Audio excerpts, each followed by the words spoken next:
पूरे परिवार का, उनके खानदान का, उनके जिम्मेदारों का। और मेरा मानना यह है कि इंशाअल्लाह ताला जनाब अतीक साहब की मजलिस में शमूलियत के बाद से यकीनन उत्तर प्रदेश मजलिस को एक तक़वियत मिलेगी और आने वाले विधानसभा के चुनाव हो या फिर फ्यूचर में हमारा पार्टी का जो काम है उससे यकीनन हमको उससे फायदा मिलेगा।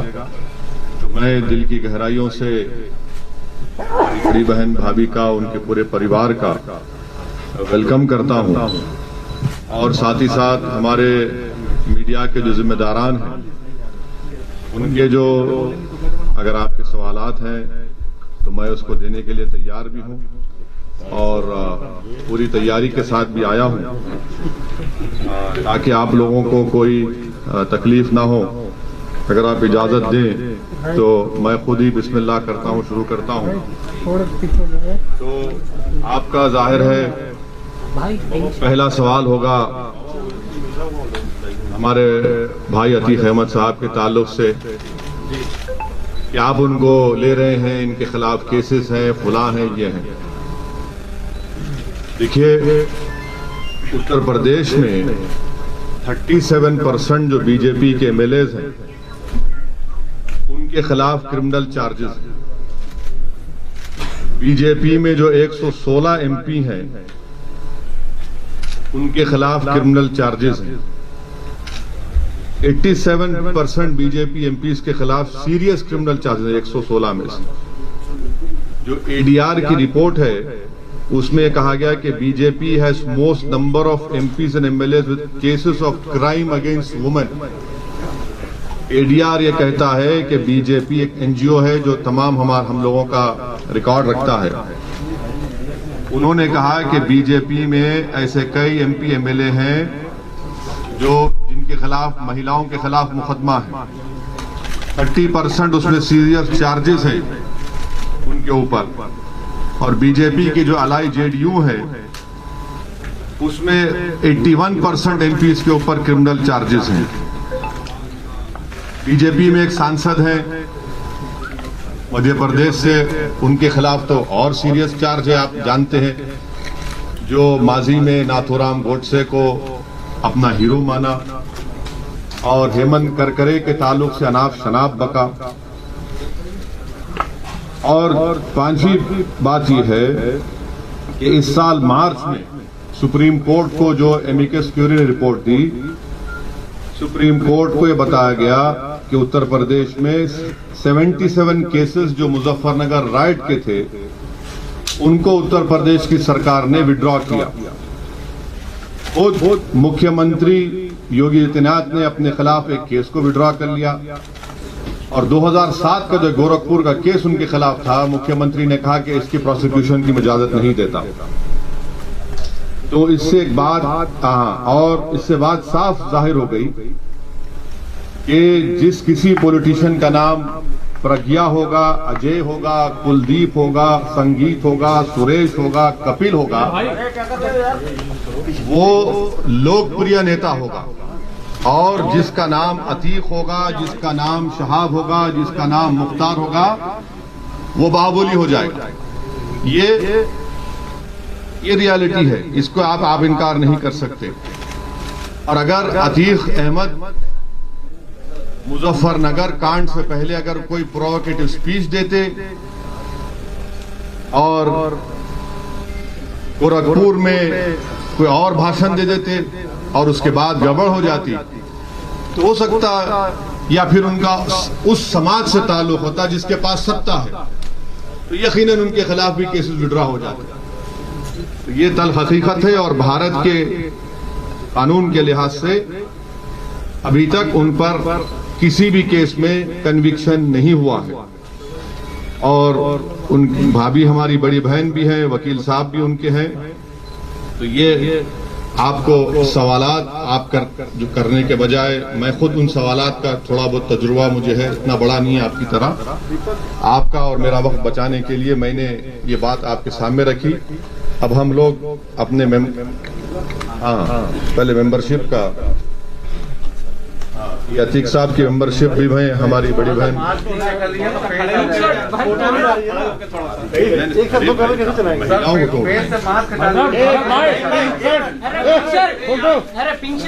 अतीक साहब की मेंबरशिप का दे रहे हैं। ये हमारी बड़ी बहन भाभी का भी मेंबरशिप हमारे और सबसे फिर पकड़ लेंगे। बिल्कुल बिल्कुल, आप जैसा बोले। अभी एक बार आप ले लीजिए हमारा, वो आपको आप देख लीजिए, आपकी बरादरी है। तो मैं अब हाँ इधर भी देख लीजिए।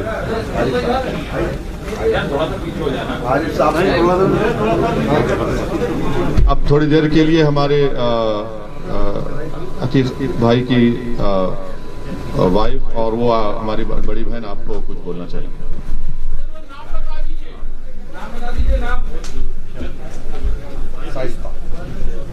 शाइस्ता परवीन। अरे भाई पिंक शर्ट आप एक मिनट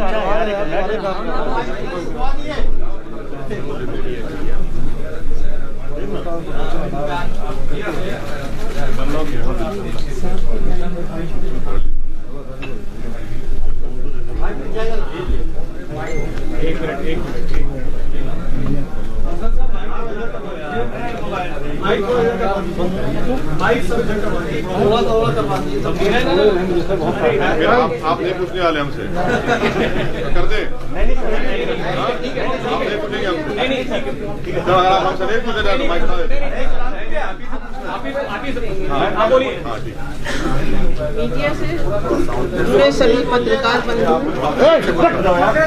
मीडिया से जुड़े सभी पत्रकार बंधु आदाब, अस्सलाम वालेकुम।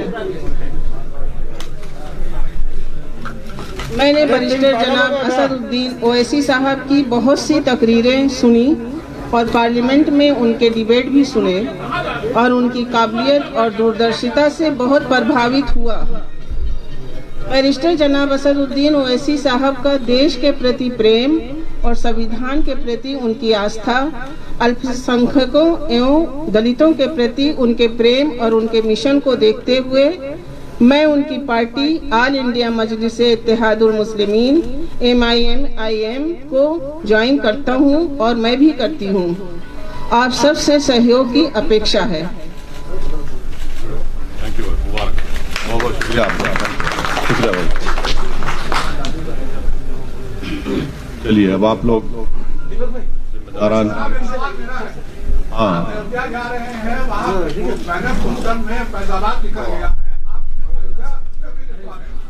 लिखना लिखेंगे। डिस्ट्रिक्ट है, अयोध्या लिखा है उसमें, हमारे शौकत साहब पीछे खड़े हैं, प्रेसिडेंट अयोध्या लिखा है। नहीं अरे क्यों, अरे भाई फैजाबाद पार्लियामेंट कॉन्स्टिट्यूंसी में अयोध्या आता नहीं आता?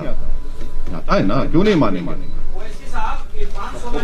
समाजवादी पार्टी के विधायक, उनका कहना है कि विधानसभा में एक प्रेयर कक्ष होना चाहिए। तो जिस तरीके से बिहार अभी बांट देना भाई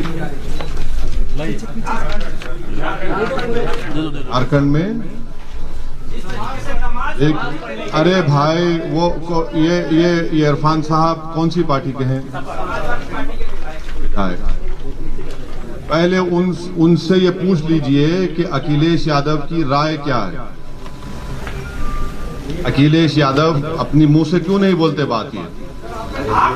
अरे हम क्या चाहते हैं? हम ये चाहते हैं कि उत्तर प्रदेश में जैसा कि हर समाज, हर बरादरी की एक पॉलिटिकल लीडरशिप है, उनकी एक पहचान है, उनकी एक शनाख्त है, उसी तरह इंशाअल्लाह ताला उत्तर प्रदेश में मुस्लिम अक़लियत की एक इंडिपेंडेंट पॉलिटिकल वॉइस हो, जिसको भारत का संविधान उसकी इजाजत देता है।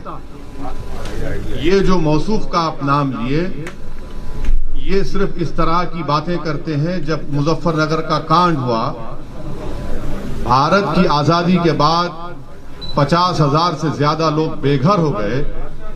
उस वक्त तो इनकी जबान बंद थी, गूंगे बने हुए थे। उस वक्त उनको उस मस्जिद याद नहीं आई जो आज मुजफ्फरनगर में वीरान हो चुकी है। तो यही फर्क है, ये चीज हम लाना चाहते हैं। सवाल ये है कि जिस तरीके से आपने आजम खान साहब के स्वास्थ्य के बारे में बोला कि जल्दी वो स्वस्थ हो जाए, उनकी यूनिवर्सिटी बची रहे, क्योंकि वो यूनिवर्सिटी सबकी है। क्या जैसे आज अतीक अहमद जी के परिवार ने आपकी पार्टी को ज्वाइन किया है मजबूत करने के लिए, आप चाहेंगे कि आजम खान साहब भी आपकी पार्टी को ज्वाइन करें मजबूती के लिए? देखिए, मैं जो आजम खान साहब के बारे में कहा था उस पर आज भी कायम हूं, मगर आज वो जिस उलझनों में है, परेशानियों में है, तो उस तरह का पॉलिटिकल जवाब मैं नहीं दे सकता। अगर मेरी नेक तमन्ना है और हमारी ऐन ख्वाहिश है कि अल्लाह सुब्हाना व तआला उनकी तमाम मुश्किलात में आसानी पैदा करे।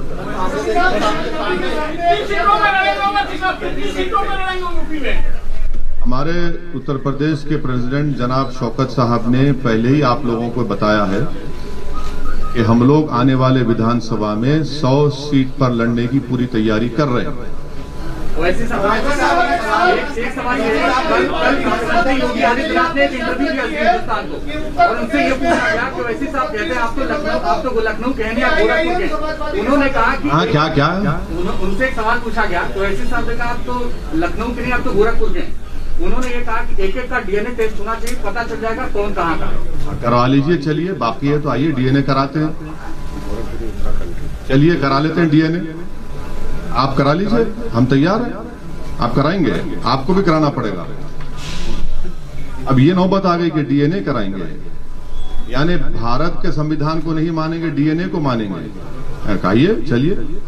Sir, RSS chief Mohan Bhagwat ने कहा कि भारत में मुसलमान इन्वेडर्स के जरिए आए हैं, इस्लाम मजहब इन्वेडर्स के जरिए आया है और जितने भी सेंसिबल लीडर्स हैं उनको ये मांग करनी चाहिए कि जो भी कट्टरपंथ की बात करे उसका विरोध करना चाहिए, कट्टरपंथ मुसलमानों का। ये गोल मोल की बात हमेशा भगवत करते हैं। कभी बोले डीएनए हमारा एक है, लिंचिंग करने वाला गलत है। ये एक ही सांस में ये तो हमेशा रंग बदलते रहते हैं ना अपना, कभी एक बात बोलते हैं, कभी एक बात बोलते हैं। ये तमाम के तमाम संघी लोग जो होते हैं वो हिस्ट्री के बड़े वीक होते हैं। हिस्ट्री अगर पढ़ लेते तो मालूम होता कि वेस्ट कोस्ट पर इस्लाम पहले आया, इन्वेडर से नहीं आया। तो हिस्ट्री में कमजोर है, तो बताना ये चाहते हैं कि वो जो आरएसएस की जो आइडियोलॉजी है जिसमें गोलवालकर और आपके सावरकर ये दोनों ही बताते हैं ना कि पुत्र होली लैंड और मदर लैंड की जो गुफ्तगू करते हैं, तो उसी के रोशनी में उसी को रिट्रिएट करते हुए मोहन भागवत ने बात कही है। और मोहन सुनिए, अरे आपको सुन तो लीजिए, इतना तकलीफ क्यों हो रहा है उनका, इनको क्रिटिसाइज कर रहे हैं। तो मोहन भागवत को जो पहली कॉन्स्टिट्यूशन की किताब बनी गई थी जो आज भी लोकसभा पार्लियामेंट में है, उसमें मुगल बादशाह अकबर की फोटो है, टीपू सुल्तान की है, संविधान बनाने वालों ने उनकी तस्वीर डाली। उसके ऊपर क्या कहेंगे वो? तो इसीलिए कह रहा हूं कि हिस्ट्री में बड़े वीक हैं वो। आपके अलायंस पार्टनर है वो प्रकाश राठौर साहब, कहने को तो वो आपके साथ जरूर है कि वो कभी भारतीय जनता पार्टी में भी चले जाते हैं बात करने के लिए, कभी समाजवादी पार्टी में भी टच में रहते हैं। तो क्या कुछ स्टेटस क्लियर कर पाएंगे कि आप लोग उनके साथ जा रहे हैं चुनाव में कि नहीं? नहीं, हम उनके साथ हैं। और एक पिछले बार टीवी कॉन्क्लेव हुआ था यही लखनऊ में, हमारी उनसे बातचीत भी हुई है और इंशाल्लाह सितंबर में हमारी दोबारा उनसे मुलाकात होगी, बात होगी। ओवैसी साहब, किन दलों से अभी तक आपका संपर्क हुआ है? उत्तर प्रदेश में 100 प्रत्याशी आप उतार रहे हैं और आपने समाजवादी पार्टी को भी एक प्रस्ताव दिया था कि अगर यूपी में उप मुख्यमंत्री मुस्लिम होगा तो ओवैसी की पार्टी उनके साथ मिलकर चुनाव लड़ेगी। क्या आपका कहना है? नहीं, अभी तो वो प्रस्ताव कहाँ दिए हम, आप लोगों ने नहीं सुने। आपने हमसे पूछा था कि क्या आप इनसे अलायंस करेंगे, हमने कहा तैयार है। आप पूछिए उनसे, वो तैयार है नहीं। तो अभी तक आपके पास कोई इस तरह का कोई संकेत नहीं आया? नहीं, आपके नहीं आया तो बता दीजिए, हमारे पास तो नहीं आया। नहीं, मेरा बयान नहीं, आप ही के जिम्मेदारों ने मुझसे सवाल किया था तो मैंने उसका ही जवाब दिया था। हाँ। क्यों ऐसा क्यों समझती सपा बसपा आपसे, क्यों डरती है? अब लैला की दुश्मनी में तो करते हैं ना पूरे मजनू, तो इनको लगता है कि सपा को या जो भी बीएसपी अगर एक ऐसा हमको अनटचेबल बनाना चाहती है तो हमको कोई एतराज नहीं है। हम उत्तर प्रदेश की जनता में जाएंगे और उनको ये पैगाम देंगे कि देखिए ये हमको अनटचेबल बना रहे हैं। और मकसद परेशानी इनको इस बात की है कि जब हम ये कहते हैं कि 19% मुसलमान और आप MY कॉम्बिनेशन की बात करते हैं, आप 11% और 19% गुलामी आपकी करते रहे, आपकी जय जयकार करते रहे, आपको मुख्यमंत्री बनाए, आपको वोट दे, और आप हिस्सेदारी की जब बात होती है तो उस बात ही नहीं करते आप। मुजफ्फरनगर का इतना बड़ा फसाद हुआ, मुख्यमंत्री जनाब अखिलेश यादव थे, अगर वो केस चला देते तो आज योगी सरकार मार्च में 77 केसेस को वापस नहीं लेती। ये हर महाज पर ये नाकाम साबित हुए। ये नहीं चाहते उत्तर प्रदेश में कि मुस्लिम माइनॉरिटी की एक इंडिपेंडेंट पॉलिटिकल लीडरशिप क्रिएट हो। ये उत्तर प्रदेश के मुसलमानों का मुकद्दर ये बना चुके हैं कि 60% ड्रॉप आउट रेट है क्लास 5 से 5-6-7 साल की उम्र से 14 साल की उम्र तक। 2% मुसलमान बच्चे ग्रेजुएट होते हैं, 3% इंटर पास करते हैं, 12th पास करते हैं। ये मुकद्दर बना चुके हैं। जेल में 27% मुसलमान ट्रायल। हम ये बात कर रहे हैं लीडरशिप की, हिस्सेदारी की, तो जाहिर है इनको तकलीफ होगी। और ये जनता देख रही है कि कैसे हर समाज को उनका हिस्सा मिल रहा है। क्या आप समझ रहे हैं कि नरेंद्र मोदी ने अनुप्रिया पटेल को, बाघेल साहब को ऐसे ही बना दिया मंत्री? उनकी बरादरी का वोट है, उनकी जात का वोट है, कास्ट का वोट है। तो ये पूरे हर कास्ट की पॉलिटिकल लीडरशिप आइडेंटिटी बन चुकी है। जब बात मुस्लिम्स की आती है और मुसलमानों में ओबीसी मुसलमान की बात आती है तो सब कहते हैं नहीं नहीं, इससे कम्युनलिज्म बढ़ेगा। कम्युनलिज्म बढ़ रहा है, बीजेपी जीत रही है। तो अखिलेश यादव और एसपी और बीएसपी ने मिलकर अलायंस किया था, तब भी बीजेपी जीत गई। इसका जिम्मेदार कौन है फिर? मैं हूं, ये मेरी पार्टी है। मुसलमान ने तो आपको झोली भर भर कर वोट दिया, फिर कहां गया वोट? क्यों नहीं जीत पाए?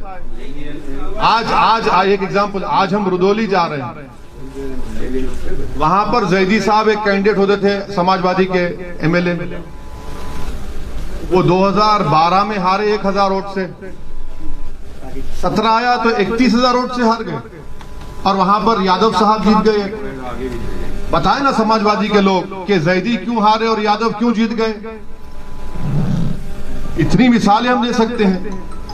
खाली मुसलमानों के सहारे आप क्यों जीतना चाहते हैं? मुसलमानों के सहारे अकेले आप 100 सीटों में नहीं, आपका सवाल बिल्कुल सही है। मैं तो अल्लाह के सहारे जी रहा हूं और कामयाब होऊंगा। आपने गलत फहमी आपको। हाँ बिल्कुल मिला रहे हैं भाई, कौन कह रहे नहीं मिला रहे हैं। आपने कहा कि आगे क्या करेंगे, हम तो बिल्कुल चाह रहे हैं। अभी हम राजभर साहब के साथ हैं, मुख्तलिफ हमारे ओबीसी ऑर्गेनाइजेशंस के साथ हैं, पार्टीज के साथ हैं। हाँ हाँ, राजा भैया की बात कर रहे हैं। जब राजा यहाँ बैठा है ना आपके सामने, हम खुद बैठे हैं भाई, क्यों आप बात कर रहे हैं? वैसे सर, बिहार का उदाहरण आपके सामने है। विपक्ष के भेदभाव के चलते नीतीश की सरकार बनी। क्या लगता है उत्तर प्रदेश में जिस तरह से फिर से आप गलत सवाल कर रहे हैं। आप स्टडी करके देखिए, आप एक जिम्मेदार जर्नलिस्ट हैं। नहीं, आपको जिम्मेदार है, आप बड़े पढ़े लिखे हैं, आपको थोड़ा रिसर्च करना चाहिए। कितने अच्छा, अब ठीक है, चलिए अब आपसे बहस हो गया। अब बताइए कितने सीट एमआईएम लड़ी? बिहार में आप 5 सीटें से जीते। लड़े कितने? अरे आपने 60-70 सीटों पे। झूठ अब अपना मजाक मत बनाइए। देखिए, मजाक मत बनाइए।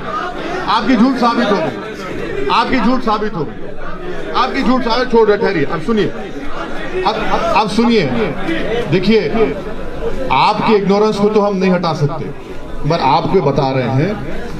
आपने कहा बिहार में 60-70 लड़े हम, आपने कहा ना अभी नहीं लड़े। सुनिए, नहीं लड़े, 20 लड़े, 19, चलिए जीते कितने? 5। बाकी 9 सीट पर गठबंधन जीत गया हमारे खिलाफ। इस सवाल 5 सीट, सुनिए 5 सीट पर एनडीए जीत गया और 9 और 5 के अगर वोट्स मिला भी लेंगे आप, तब भी वो मेजॉरिटी के करीब नहीं है जो जीते वो लोग। मेरे भाई जरा रिसर्च कर लीजिए, हम थम्स अप नहीं है, वो थम्स अप लीडरों का जमाना जा चुका है। हाँ, आपका सवाल ये है, हम समझ चुके आपका सवाल ये क्या है, और हमारा जवाब ये है कि हम लड़ेंगे इलेक्शन। हम किसी के गुलाम नहीं है, जर खरीद गुलाम नहीं है कि उनको जिताएंगे। हम बहुत 60 साल से सबको जिता रहे, हम जीतेंगे इंशाल्लाह। उत्तर प्रदेश का मुसलमान जीतेगा।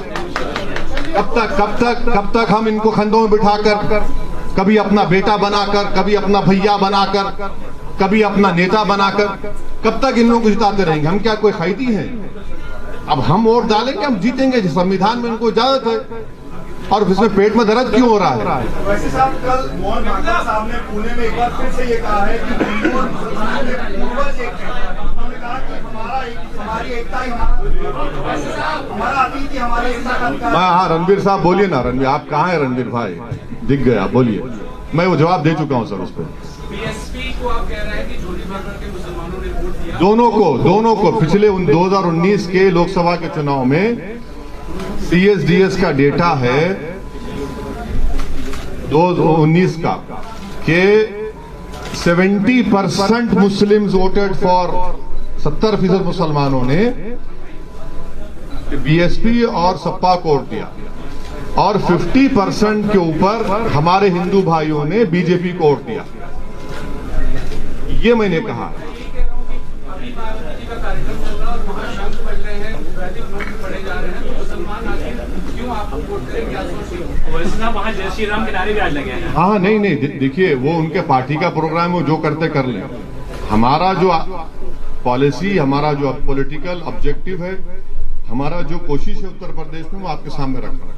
यूपी के इस इलेक्शन में तालिबान भी एक मुद्दा होगा, आपका क्या सोचना है? क्या होगा? तालिबान है वो यूपी कौन बना रहा है? मैं आपको बताऊं, ऐसे नाम लेने से क्या मतलब है? किसी पार्टी का नाम लेने से? अरे आप क्यों डर रहे हैं? हाँ, नहीं, बीजेपी कह रही है कि जो तालिबान का सपोर्ट कर रहे हैं, यहाँ पैसे लोग हैं जो सपोर्ट कर रहे हैं। ये बोलिए ना, नाम लेके बोलिए। तो सुनिए, हाँ सुनिए, हकीकत ये है कि भारत के टैक्स पेयरों के पैसे 35,000 करोड़ रुपये हमने अफगानिस्तान में लगाए, जिसमें वाजपेयी सरकार भी सत्ता में थी, मनमोहन सिंह की सरकार और मोदी सरकार की 6.5-7 साल। ये 35,000 करोड़ में हमने डैम बनाए, अफगानिस्तान में हमने उनकी पार्लियामेंट बनाई, ईरान से छबार पोर्ट हम बना रहे हैं ताकि वहां से ट्रेड हो सके अफगानिस्तान में। अब वहां पर तालिबान आ चुका है, और पिछले 20 साल में हर साल हमने करीब 800 से 900 अफगानियों को अफगानिस्तान से भारत लाकर उनको एजुकेशन करवाया, doctor, engineer, Indian military academy पढ़ाया। तो ऐसे 16,000 लोग हुए।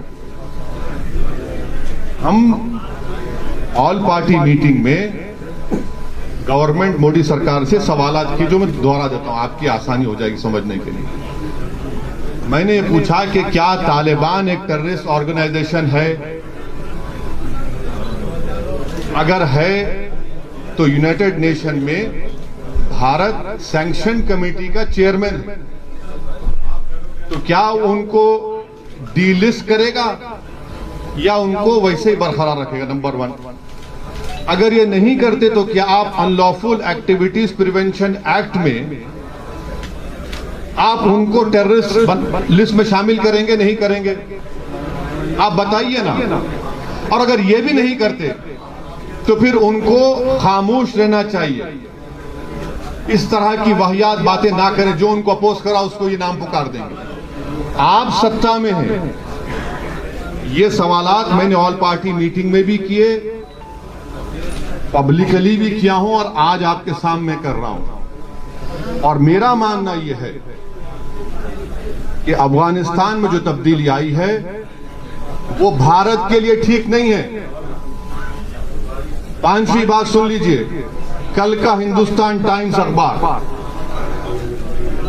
उन्होंने एक CIA के ऑपरेटिव चीफ जो अफगानिस्तान में अमेरिका की सीक्रेट एजेंसी, गुप्त एजेंसी के वहां पर जिम्मेदार थे, उन्होंने अपने इंटरव्यू में हिंदुस्तान टाइम्स को कहा कि भारत ने भारत के मुसलमानों को दूर करके, उनको एलिनेट करके बहुत बड़ी गलती की। ये अफगानिस्तान के पस मंजर उन्होंने कहा, मैंने नहीं कहा ये। उन्होंने अपने इंटरव्यू में यह भी कहा कि भारत में ये रिलीजियस और नेशनलिज्म के नाम पर जो कुछ हो रहा है ठीक नहीं है, उनके अल्फाज हैं। मैं फिर से आपके जरिए से मोदी सरकार से पूछ रहा हूं, वो जो CIA का जो जिम्मेदार आदमी अफगानिस्तान में था, जो ट्रंप सरकार को और बाइडेन को भी उनके लिए एडवाइस का, क्या वो सही कह रहा है झूठ? अगर झूठ कह रहा है तो कंडेम करिए उसको आप। ये हमारे सवालात हैं। और जो कुछ अफगानिस्तान में हुआ है और होने जा रहा है, उससे पाकिस्तान को फायदा हो रहा है। बहैसियत एक इंडियन के ये हमारे लिए फ्यूचर में ये चैलेंजेस पैदा हो सकते हैं, जिसको सरकार को जवाब देना है। वैसे साहब आसान सवाल पूछ लेता हूं। नहीं, आप मुश्किल पूछिए ना। आप कोई मैथ्स के टीचर तो नहीं है हमारे। मान लीजिए आपको अप्रोच करते हैं IMIM को, तो क्या आप उनको अलायंस के लिए तैयार होंगे? किसके? सपा और बसपा अगर आपको अप्रोच करते हैं कि अलायंस कर लेते हैं साथ में। सर पहले उनको अप्रोच तो करने दीजिए, हम तो बात करेंगे। हम तो बोल रहे हैं हम बात करने तैयार हैं, वो बात तो करें ना सर। वैसे साहब एक सवाल मेरा है कि जितनी भी विपक्षी पार्टियां हैं उत्तर प्रदेश में, जितनी भी विपक्षी पार्टियां हैं उनके पास संगठन है, समाजवादी पार्टी, बसपा पार्टी, कांग्रेस, जो भी है। आपको लगता है हमारे पास नहीं है? आपको लगता है हमारे पास नहीं है? उत्तर प्रदेश में सर आपको एक दिन हम अपनी गाड़ी में लेकर फिरेंगे, 10-15 जिला लेकर जाएंगे और आप थक जाएंगे, इतना फिरेंगे हम। आपको बताएंगे संगठन कहाँ है। बिल्कुल है संगठन। आप अगर आप बात एक मिनट, अगर आप बात कर रहे हैं 2017 की तो यकीनन मानता हूँ, मगर पिछले 2.5-3 साल में मैं हमारे पार्टी प्रेसिडेंट शौकत साहब और तमाम जिम्मेदारान, डॉक्टर साहब हमारे उत्तरवाला के कैंडिडेट हैं, उन सब ने बहुत से करीब 40 से 50 जिलों में संगठन को अच्छी तरह मजबूत किया, बूथ लेवल तक बनाने की कोशिश की है। संगठन है, 5 साल पहले नहीं था, मैं मानता हूँ उस बात को, मगर अब है। लेकिन पिछड़ा वर्ग जो है, OBC है और अल्पसंख्यक जो है वो रोडों पे दिखे, लेकिन आपकी पार्टी उनको समर्थन करती नजर नहीं है। रोडों पे दिखे? अभी भी रोड पे है। इसने पार्लियामेंट में CAA का बिल फाड़ा? नहीं, एक मिनट, अखिलेश यादव ने फाड़ा, कांग्रेस ने फाड़ा, कौन? किसने राह दिखाई कि ये CAA का कानून 2 मजहब के लोगों को मजहब की बुनियाद पर देश को कमजोर कर रहा है? हमने कहा। आज भी हम साथ हैं। हम आपको ये कहना चाह रहे हैं कि जरा हमारे नजरिए से बात को देखिए। इसलिए आपकी बात, आपका सवाल सही है, मगर वो सवाल में सच्चाई नहीं है। वैसे साहब योगी आदित्यनाथ के लिए आपने कहा कि इंशाल्लाह योगी को मुख्यमंत्री नहीं बनने देंगे। आप चुनाव लड़ रहे हैं 100 सीटों पर, फिर मुख्यमंत्री कौन बनेगा और मैथ क्या है? देखिए, आप जानते हैं बीजेपी के एक MP हैं पाल साहब, जी जानते हैं ना? पाल साहब बने थे ना मुख्यमंत्री। हम भी तो पॉलिटिकल स्टूडेंट हैं, ये पॉलिटिकल स्टूडेंट है। कर्नाटका में येदियुरप्पा बने, होता है भाई, हो सकता है, इंशाल्लाह क्यों नहीं होगा। हमारा ऑब्जेक्टिव है कि उत्तर प्रदेश से बीजेपी को हराया जाए।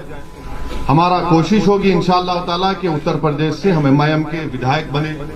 हमारी कोशिश होगी कि अतीक साहब और भाभी और जो भी उनके परिवार लड़ना चाहेगा वो विधायक बनकर जाकर उत्तर प्रदेश में जोर से नाइंसाफी के खिलाफ आवाज उठाए।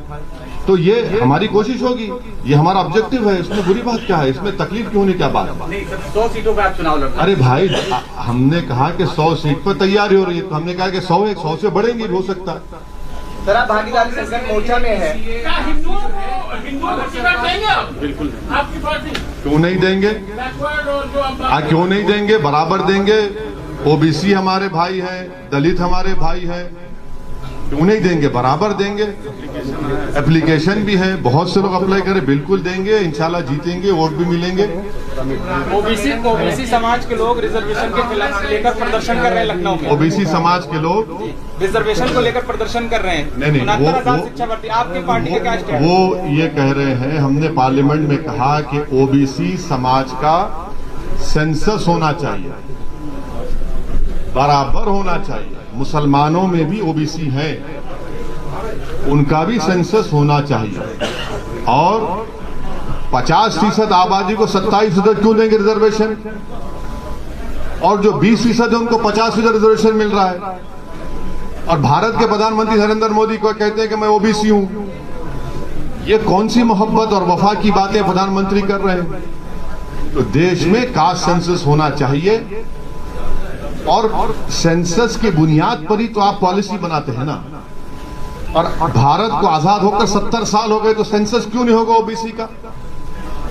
जब सेंसस में SC, ST, minority, Hindu, non Hindu लिखा जाता है, रिलीजन का, तो ये क्यों नहीं किया जाता। करना चाहिए हम बराबर। और आखिरी बात, 50% का ये जो रिजर्वेशन है इसको खत्म करना चाहिए, इसको आगे बढ़ना चाहिए।